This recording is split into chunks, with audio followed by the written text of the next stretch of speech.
الأيام زمان كانت أحسن بكتير. لما ما كنتش مؤمنة بالأشباح كنت بدور على شغلانة بقالي شوية، أي حاجة أقدر أصرف بيها على عيلتي في الآخر. لقيت شغلي في أوتيل صغير، موظفة استقبال.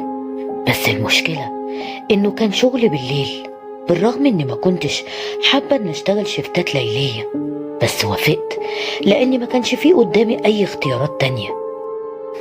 شغل بموظفة استقبال في أوتيل صغير ممكن يبقى صعب في أوقات، عشان ساعات بيبقى فيه زباين صعب التعامل معاهم، لكن عموما الشغل كان سهل بالنسبة لي. كل اللي كنت محتاجاه إن أبقى قادرة أفضل صاحية طول الليل، أو بمعنى تاني أخد مرتب علشان أفضل قاعدة قدام اللابتوب طول الليل، وأحاول بالعافية أخلي عيني مفتوحة وأبين إني شغالة طول الوقت. الموضوع بيبقى ممل جدا، عشان نادرا ما بيجي حد بالليل، وبكون تقريبا لوحدي. في آخر الشفت بجهز تقرير للمدير وبجهز مكان الفطار، وبعد كده بروح. لكن مشكلتي ان كل ما الليل بيطول والدنيا بتسكت اكتر، وقتها قلبي بيبدأ يدق جامد. ما تفهمنيش غلط، ايوه صالة الاستقبال نفسها بتكون منورة كويس، بس بره بيبقى ضلمة تامة وهدوء مريب جدا. في مشكلة تانية موجودة في شغلي بالليل، وهي اني عشان الاوتيل صغير مفيش زمايل شغالين معايا في الشفت، يعني مفيش حد اقدر اكلمه او افتح معاه موضوع، وده بيخلي الشغل ده كئيب جدا. ايوه عارفة ان في ناس في الأوضة اللي فوق غالبا نايمين دلوقت، بس ده ما بيفرقش معايا. اللحظات اللي بتهون عليا شوية لما عيلة مثلا تيجي تسجل دخول حوالي الساعة 4 أو 5 الفجر، بتحسسني إني مش لوحدي، وبتخليني أبتسم ولو للحظة. بس بعدها بيرجع الهدوء والوحشة مرة تانية. بفضل أبص في الساعة ومستنية الدقايق تمر بسرعة، مستنية الساعة تيجي 7 علشان أروح. كان في حاجة مش طبيعية في الأوتيل ده. أول ما أبدأ الشيفت بتاعي بحس إني متراقبة طول الوقت. الخوف ده بيسيطر عليا، كأن في حد أو حاجة بتراقبني من الضلمة، والإحساس ده كان حقيقي مش خيال. خلينا أوصف لك صالة الاستقبال. أول حاجة فيه باب كبير زي أي أوتيل، معمول من إزاز شبه شفاف، وده أول ما ببدأ شفتي بقفله بالمفتاح بعد ما بيمشوا الموظفين بالنهار. لما تدخل شوية جوه الممر من الباب الرئيسي هتلاقي منطقة صغيرة فيها كنبة وترابيزة قهوة. الترابيزة دي عليها شوية مجلات. على اليمين في باب بيطلعك على مكان الفطار، وعلى الشمال في باب صغير بيوديك على منطقة حمام السباحة الكبير. الممر اللي بيوديك لحمام السباحة معمول بطريقة غريبة.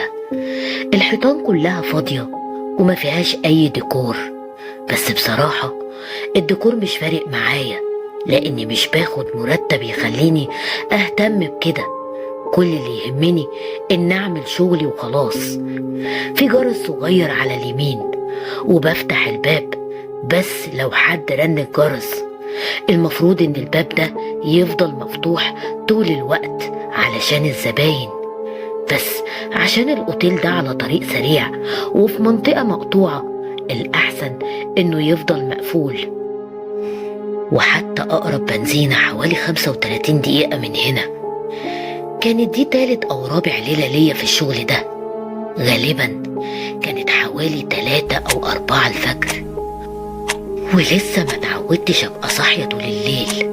عينيا تقيلة وكنت حاسة بالنعاس، لحد ما في لحظة تعبت وما قدرتش أكمل ووقعت في نوم عميق.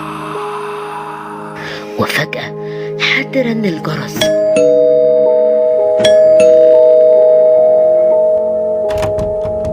صحيت صحيت مفزوعة وجريت على الباب الرئيسي وأنا لسه نص نايمة. حاولت أفتحه بالمفتاح وبصيت من الإزاز، ما كانش في حد بره. قلت أكيد حد زهق ومشي. كنت متعصبة من نفسي لأني نمت في الشغل وخايفة المدير يعرف ويطردني لو حد اشتكى. رحت بسرعة على مكان الفطار وعملت لي قهوة تقيلة. قلت لنفسي خلاص هفضل صاحية ومركزة طول الليل. وبعدها بشوية حد رن الجرس تاني. المرة دي جريت على الباب وبصيت بره وبرضه ما كانش في حد. بصيت حواليا وما كانش في أي فرصة إن حد يكون بيهزر معايا. بعدها ما حدش رن الجرس طول الليل. بعد أسبوع من الشغل اتعودت إن أبقى صاحية طول الليل، والمدير كان مبسوط من شغلي جدا، وده شجعني إن أكمل في شغلي. قد إيه كنت محتاجة التشجيع ده، بس بدل ما يديني بونص زود عليا شوية مهام زي ما كل المديرين بيعملوا. قال لي أنظف منطقة حمام السباحة بعد ما رتب ترابيزات الفطار. قلت ماشي، ما كانش موضوع صعب، وكنت مبسوطة إن عندي شغل زيادة يخليني مش زهقانة. بس اللي ما قالهوليش المدير إن منطقة حمام السباحة الإضاءة فيها بتكون وحشة جدا. 4 لمبات 40 واط في ال4 أركان وملهمش أي لازمة. ده كان أكبر أوضة في الأوتيل كله والإنارة فيها سيئة جدا. بس اللي حصل بعد كده كان أغرب من اللي كنت متخيلاه.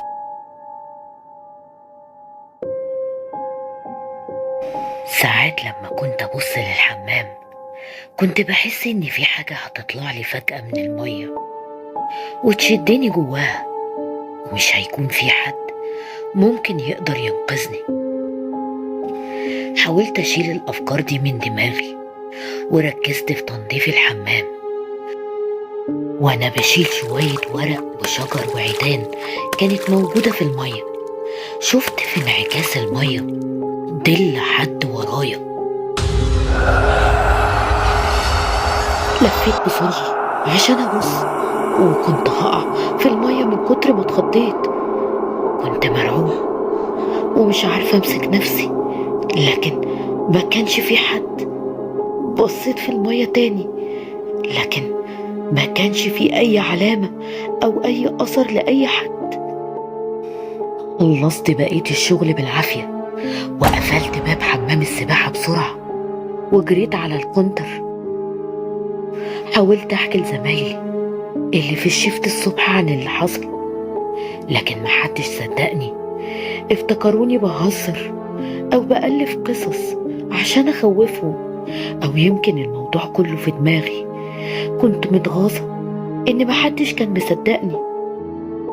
لكن بعد شهر من شغلي في الأوتيل حصل لي أكتر من موقف مرعب في حياتي.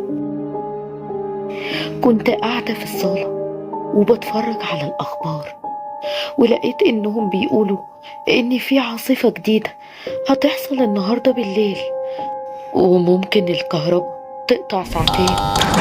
وأنا قاعدة النور قطع فجأة.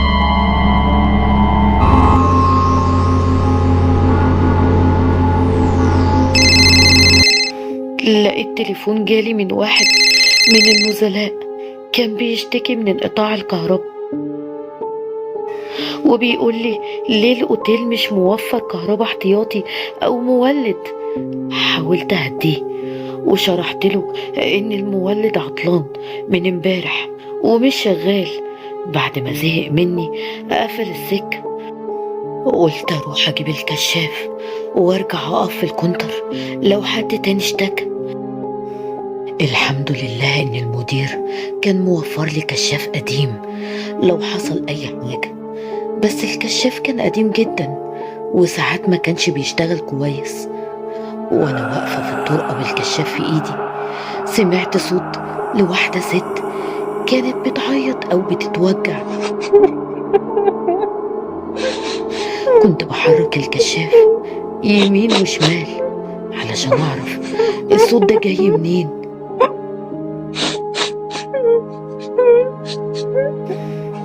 الصوت كأنه خارج من الحيطان. حد كان عمال بيتألم وبيئن، بس ما قدرتش أحدد بالظبط منين. وبعد شوية الصوت بدأ يقرب مني أكتر وأكتر.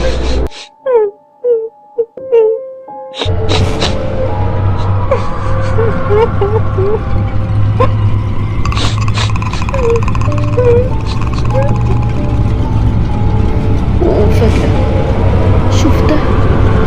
أيوة، شفتها كانت واقفة قدامي على بعد خطوات.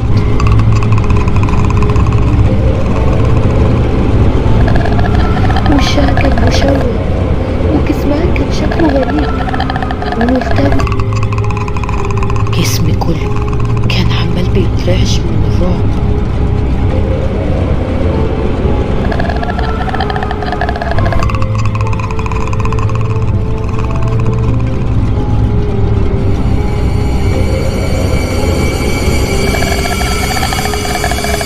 ولما الكهرباء رجعت اختفت في نفس اللحظة. ما كنتش فاهمة ايه اللي حصل. اخدت وقت علشان اهدى شوية، وبعدها رجعت للكونتر. مش عارفة ازاي عدى باقي الليل، بس خرجت من هناك قبل ما الشفت يخلص بساعة. أول ما روحت كلمت المدير وقلت له إني تعبانة ومش هقدر أجي الشغل النهاردة. بصراحة كنت عايزة أسيب الشغل ده فورا، بس كنت عارفة قد إيه كان صعب عليا ألاقي شغل في الظروف دي. كان غصب عني. ومن ساعتها كل ما أحاول أنام، أول ما أقفل عيني كنت بشوف وش الست دي وهو بيظهر لي. الحمد لله إن الكهرباء رجعت في الوقت المناسب، وإلا ربنا وحده كان عالم إيه اللي كان ممكن يحصل.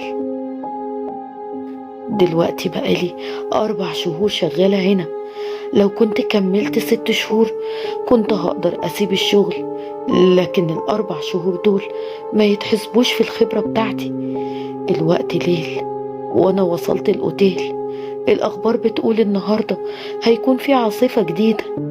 اشتريت كشاف جديد وشحنت اللابتوب كويس، وجبت معايا بطارية زيادة احتياطي لو الكهرباء قطعت تاني.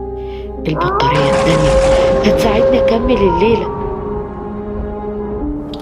يا نهار أبيض، نسيت الكشاف في العربية. البطارية خلصت، مش شايفة أي حاجة. حطيت البطارية فين؟ ايه الصوت ده؟